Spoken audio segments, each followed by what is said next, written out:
नमस्कार, जोहार। देख रहे हैं आप द भारत मित्र, आपके साथ मैं आरती सिंह। और देखिए, इस वक्त हम जिस मुद्दे पर बात करने वाले हैं उसका सरोकार पूरे झारखंड वासियों से है। और ये हम इसलिए कह रहे हैं क्योंकि तस्वीर हम आपको एक दिखाने वाले, तस्वीर एक्चुअली वो तस्वीर आप अपने दिमाग में तैयार कर सकते हैं। हम एक आंकड़ा आपको दिखाने वाले हैं जिससे आप ये तस्वीर क्रिएट कर सकते हैं, इमेजिनरी विजन आप तैयार कर सकते हैं अपने दिमाग में। दरअसल हम आपको बताने वाले हैं राज्य सरकार के वित्तीय प्रबंधन के बारे में। चूंकि मैंने गलत कहा, ये वित्तीय प्रबंधन नहीं, वित्तीय कुप्रबंधन की तस्वीर हम आपको दिखाने वाले। ये जो रेड सर्कल में आप देख रहे होंगे, ये जरा पढ़ लीजिए आराम से, फिर आपको समझ में आ जाएगा कि क्या है। क्योंकि अगर हम ऐसे बताएंगे तो शायद ये आंकड़े और ये सब मैं गिनती रह जाऊंगी और फिर ये पूरा बुलेटिन ही निकल जाएगा। लेकिन सवाल ये है कि हम ये रेड सर्कल वाला आपको दिखा क्या रहे हैं। तो आप इससे समझ लीजिए कि यहाँ पर झारखंड में क्या क्या अभी बाकी है। सबसे जरूरी क्या था, छात्र सड़क पर आंदोलन कर रहे हैं, उन्हें छात्रवृत्ति नहीं मिली है। क्या कहा सरकार ने कि केंद्र ने अपना जो केंद्रांश था वो नहीं भेजा, तो वो छात्रवृत्ति नहीं दे सकते। दूसरी चीज ये कि जो शिक्षक हैं, राज्य के शिक्षक हैं, उनको तकरीबन 6 महीने से उन्हें वेतन नहीं मिला है। तो उनका पेमेंट भी इसलिए नहीं हुआ है क्योंकि राशि नहीं है राज्य सरकार के पास। लेकिन जब इतना सब कुछ चल रहा है, इसके बीच में मैया सम्मान की राशि कैसे जारी कर दी गई भाई? अब इसे लेकर तो सवाल उठेंगे ना। मैया सम्मान के लिए राशि है, तभी तो एक ही दिन में इतनी सारी राशि, और इसलिए ये रेड सर्कल किया गया है, ये जो आप अपने स्क्रीन पर देख रहे होंगे। तो अब आप बताइए कि सवाल क्यों ना पूछा जाए। जब छात्रवृत्ति की बात हो रही थी, केंद्रांश की बात हो रही थी कि केंद्र जब तक पैसा नहीं देगा तब तक छात्रवृत्ति नहीं मिलेगी, और पिछले दिनों ही जब केंद्रीय मंत्री रामदास यहाँ पहुंचे थे तो उन्होंने कहा था कि एक हफ्ते के अंदर केंद्र ये राशि दे देगा, जिससे छात्रवृत्ति का संकट खत्म हो सकता है। तो क्या ये वही पैसे हैं जो केंद्र की तरफ से आए हैं और वो पैसे महिला बाल विकास विभाग में के लिए आवंटित कर दिए गए और मैया सम्मान योजना की राशि मिल गई? सवाल तो उठेंगे ना। सवाल इसलिए भी उठेंगे भाई, जब आपके पास पैसे थे ही नहीं, छात्रवृत्ति के लिए पैसे नहीं है, शिक्षकों को वेतन देने के लिए पैसे नहीं है, तो फिर ये मैया सम्मान योजना की राशि में कैसे ये पैसे आ गए? मैया सम्मान योजना के लिए राशि का आवंटन कहाँ से हो गया? तो इसलिए अब ये सवाल उठ रहा है कि भाई, जो केंद्र ने कहा था कि एक हफ्ते के अंदर छात्रवृत्ति का जो अंश है केंद्र का वो भेज दिया जाएगा, तो कहीं यही पैसे तो नहीं ट्रांसफर कर दिए गए? और अगर हाँ, तो फिर बताया क्यों नहीं गया? और अगर नहीं, तो फिर ये पैसे कहाँ से आए, इसका हिसाब कौन देगा? ये सारे सवाल तो है। और चलिए, इन सारे सवालों पर और इस मुद्दे पर ज्यादा बातचीत के लिए हमारे साथ सहयोगी अभिषेक भारती जुड़ रहे हैं, उनके पास चलते हैं। भारती, सवाल सिर्फ ये नहीं है कि भाई ये पैसे कहाँ से आए, सवाल ये भी है कि भाई आप तो कहते हैं कि पैसा ही नहीं है, राशि ही नहीं है राज्य सरकार के पास। तो जब राशि नहीं है, आप स्कॉलरशिप नहीं दे सकते, आप शिक्षकों का वेतन जो 5-6 महीनों से नहीं मिला है आप वो नहीं दे सकते। ऑलरेडी राज्य सरकार का 10,000 करोड़ रुपया गायब है, उसका कोई हिसाब किताब नहीं है। लेकिन अचानक से मैया सम्मान के लिए इतनी राशि आ जाती है। अगर केंद्र ने पैसे जारी किए तो ये फिर बताएगा कौन? और अगर नहीं जारी किए तो फिर ये पैसे आए कहां से, ये कौन बताएगा? देखिए आरती, जब ये चर्चा हम कर रहे हैं उससे कुछ देर पहले, मतलब कल भी आज भी, इन दोनों दिन मैया सम्मान की जो 2500 की बकाया राशि थी वो चली गई अकाउंट्स में महिलाओं। महिलाएं खुश हैं। मुख्यमंत्री हेमंत सोरेन धनबाद गए, चाहे मुख्यमंत्री हेमंत सोरेन दुमका गए, इन दोनों जगहों पर मुख्यमंत्री हेमंत सोरेन ने कहा है कि हम मैया सम्मान योजना से लाभ पहुंचा रहे हैं। मुझे याद आता है कल्याण मंत्री चमरा लिंडा का विधानसभा में दिया गया वो भाषण।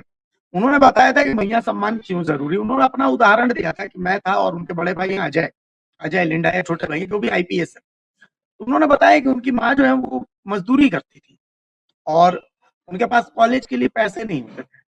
तो अगर उस समय मैया सम्मान योजना जैसी राशि होती तो उनकी माँ ही को किसी की तरफ देखने की जरूरत नहीं पड़ती और कॉलेज की फीस वो भरी जा सकती थी। लेकिन चमरा लिंडा ने जब ये बात कही थी कि भाई कॉलेज की फीस का उन्होंने उदाहरण दिया था, तो चमरा लिंडा संभवतः ये भूल गए थे कि उन्हीं का विभाग है कल्याण विभाग, और उसी कल्याण विभाग के तहत छात्रवृत्ति भी जाती है।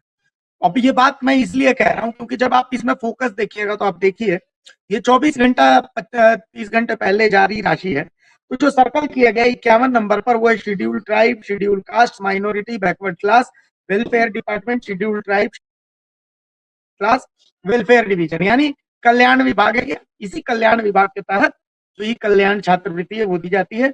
इसका बजट लगभग 40 लाख रुपए का 40 करोड़ रुपए का रखा गया। अब इसके बाद जो दूसरा बजट सबसे बड़ा है वो है, ये आप देख लीजिए, women child development and social security department. अब इस डिपार्टमेंट का बजट जो है वो रखा गया है 47 करोड़ रुपए, यानी जो छात्रवृत्ति वाला डिपार्टमेंट है उससे 7 करोड़ ज्यादा। ठीक है, तो अब लोगों के मन में ये सवाल है कि मात्र 40 करोड़ रुपए की अगर छात्रवृत्ति आप अलॉट कर रहे हैं, वो भी अलॉट नहीं हुई है, तो आखिर ये पैसे गए कहाँ, पहली चीज। और दूसरी चीज के 47 करोड़ रुपए आप मैया सम्मान के लिए कर रहे हैं, तो आपके लिए प्राथमिकता क्या होनी चाहिए थी? क्या मैया सम्मान प्राथमिकता? मैया सम्मान तब प्राथमिकता होती जब आप इसके लिए महिलाओं को उद्यम के लिए प्रेरित करते कि नहीं, पहले आप ये ट्रेनिंग करो, इस ट्रेनिंग को करने के बाद आप अपना बिजनेस सेटअप करो, और बिजनेस में हम 2500 रुपए पर मंथ की आपको सहायता देते, तब बात समझ में आती। या ये समझ में आती है कि आपको 2500 रुपए, ठीक है, आपके लिए ये दिक्कत की बात है, आप अपने घर में एक कुटीर खोलो, आप ही 5 कपड़े सियो, 10 कपड़े सियो, आप अंडा पालो, मुर्गी पालो, बत्तख पालो, जो युवाओं को देते हैं, महिलाओं को देते टास्क, और उसके बाद 2500 रुपए की सहायता राशि हम आपको देंगे, उसका सर्टिफिकेट आप दे देंगे। लेकिन ये सब नहीं किया गया। दिया क्या गया? दिया गया कि आप घर में बैठे रहो, आप कुछ करते हो या नहीं करते हो, लेकिन 2500 रुपए आपको मिलेंगे। और जो पढ़ाई कर रहे हैं, जो न जाने कोई इंजीनियर बन सकता है, कोई मुख्यमंत्री बन सकता है, कोई प्रधानमंत्री बन सकता है, कोई इसरो का चीफ बन सकता है, कोई एपीजे अब्दुल कलाम बन सकता है, लेकिन उनको छात्रवृत्ति के लिए छछना दिया जा रहा है। और ये सब तब हो रहा है जब राज्य में ऊर्जा विभाग के खजाने से 10,000 करोड़ रुपए गायब हो जाने की बात और कही जा रही है। ठीक है आरती, तो आप समझिए, इसीलिए इसको वित्तीय कुप्रबंधन कहा जा रहा है। वित्तीय कुप्रबंधन इसलिए क्योंकि हम लोग जब पढ़ते हैं तो हम लोग एक बात जानते हैं, हम लोग ये जानते हैं कि हम सांस नहीं लेंगे तो हम 10 मिनट में मर जाएंगे, तो सांस हमारे लिए सबसे जरूरी है। फिर आता है पानी, कि पानी नहीं पिएंगे तो हम 24 घंटे में मर जाएंगे, तो दूसरा सबसे इंपॉर्टेंट चीज होती है पानी। तीसरा जो सबसे इंपॉर्टेंट चीज होता है वो होता है खाना। खाना अगर हम 3 4 दिन 1 हफ्ते तक नहीं खाएंगे तो हम मर जाएंगे। तो तीसरा सबसे इंपॉर्टेंट चीज होता है खाना। तो अगर हवा बंद कर दी जाए, पानी बंद कर दी जाए और जबरदस्ती खाना खिलाया जाए तो हम कितने दिन सस्टेन करेंगे? इसी तरीके से समाज के लिए आप छात्रवृत्ति बंद करते हैं, आप उद्यमों को, एम्प्लॉयमेंट गारंटी को लेकर के आप कुछ नहीं दे रहे, और आप महिलाओं को 2500 रुपए दे रहे हैं कि महिलाएं सशक्त होंगी। महिलाएं सशक्त होंगी तो वो सशक्त होकर के करेंगी क्या, जब तक आप इन समाज के जो उस वर्ग को, जो बाहर कमाने खाने जाता है, जो कुछ करना चाहता है, जो पढ़ना चाहता है, जो बिजनेस करना चाहता है, आप उसके लिए कुछ नहीं कर रहे हैं। आप सिर्फ ये दफली बजा रहे हैं कि मैं मैया सम्मान, मैया सम्मान, मैया सम्मान। अरे मैया सम्मान से किस बदलाव की आप उम्मीद कर रहे हैं? सरकार पीठ ठोकती है कि सरकार नहीं बना पाई सड़क, तो मैया सम्मान से महिलाओं ने बना दी सड़क, और बोलते हैं कि देखिए मैया सम्मान का पावर था। अरे तो फेलियर किसका है? सड़क तो आपको बनाना था। तो ये बहुत सारी बातें हैं आरती, वित्तीय कुप्रबंधन इसी को कहा जाता है। सबसे बड़ी बात कि रामदास अठावले जब आए थे तो उन्होंने कहा था कि 40 जो करोड़ रुपए है वो हम जारी करेंगे ताकि छात्रवृत्ति कम से कम मिल सके। तो क्या ये जो 40 करोड़ रुपए ये जारी हो गए हैं? बहुत बड़ा सवाल ये कि क्या ये जारी हो गए, और अगर जारी हो गए तो क्या इसको मैया सम्मान के ट्रांसफर कर दिया गया कि छात्रवृत्ति के लिए छात्र इंतजार कर सकते हैं लेकिन मैया सम्मान के लिए इंतजार नहीं कर सकते? तो क्या ऐसा कुछ है? तो बहुत सारी बातें आती हैं। हालांकि देखिए, स्ट्रक्चरली हम अभी क्लियर कट नहीं बोल सकते, लेकिन एक संभावना इसकी बन रही है। और पर्सनली मैं मैया सम्मान जैसी योजनाओं का हमेशा से विरोधी रहा हूँ।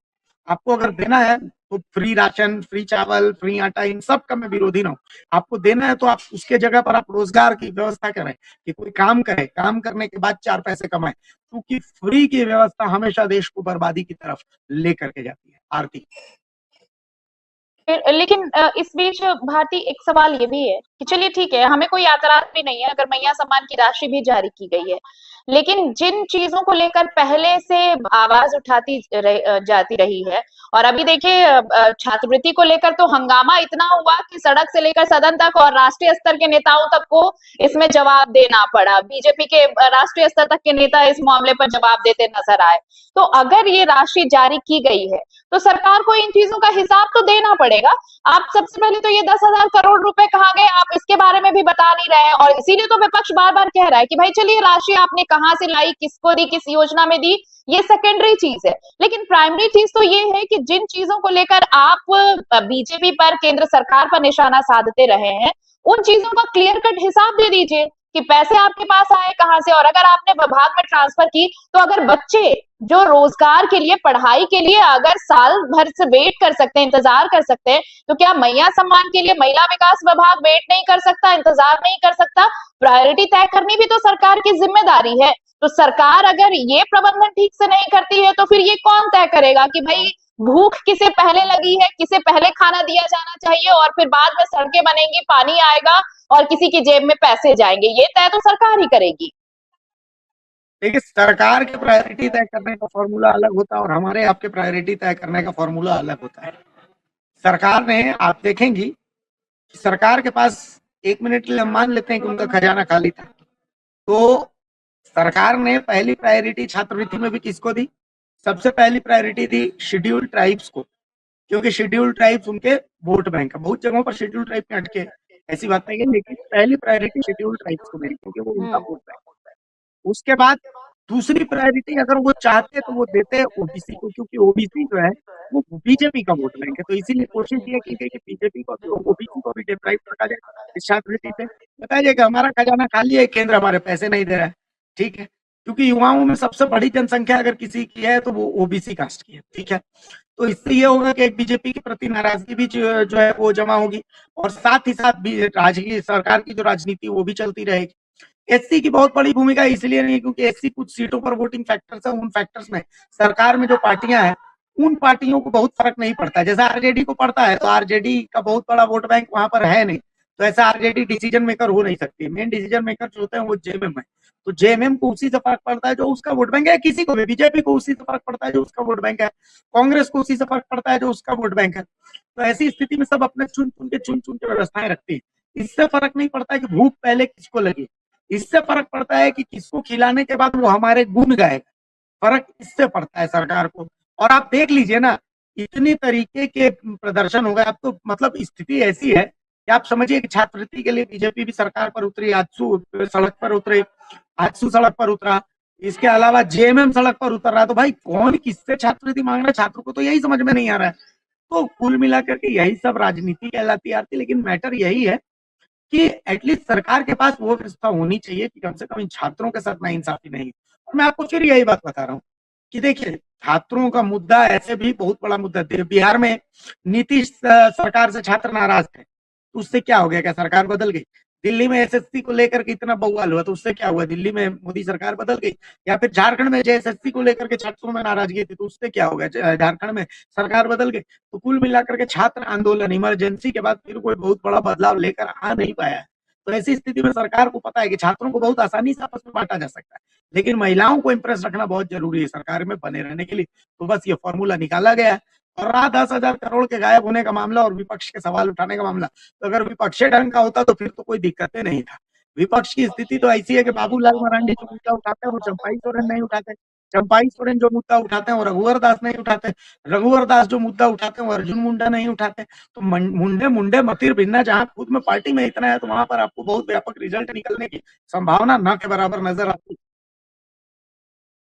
बहुत बहुत शुक्रिया हमारे साथ जुड़ने के लिए। और ये वित्तीय कुप्रबंधन किस हिसाब से झारखंड में देखने को मिल रहा है, कुप्रबंधन हम इसलिए कह रहे हैं क्योंकि ये कुप्रबंधन नहीं तो क्या है, आप खुद जस्टिफाई कर सकते हैं कि जो विभाग ने तय कर रखे हैं पहले से, उन विभाग में किसको क्या पहले राशि आवंटित की जानी चाहिए, ये तय करने वाला कौन होगा, कौन सा विभाग होगा। तो ये तस्वीर सिर्फ इसलिए एक बानगी हमने दिखाई कि भाई देखिए, अगर वित्तीय प्रबंधन सही से हुआ रहता तो अगर केंद्र ने राशि भेजी है, जिस तरह से एक हफ्ते पहले केंद्रीय मंत्री रामदास ने ये कहा था कि 1 हफ्ते में शॉर्ट आउट कर दी जाएंगी ये स्कॉलरशिप वाली चीजें, तो क्या केंद्र ने पैसे जारी कर दिए हैं? और अगर केंद्र ने पैसे जारी कर दिए तो क्या वही पैसे स्कॉलरशिप की बजाय मैया सम्मान राशि के लिए आवंटित की गई है? और अगर नहीं, तो अगर मैया सम्मान राशि मैया सम्मान के लिए जो राशि आवंटित की गई है, क्या उससे पहले ये जरूरी नहीं था कि स्कॉलरशिप के लिए जो बच्चे, जो छात्र भटक रहे हैं,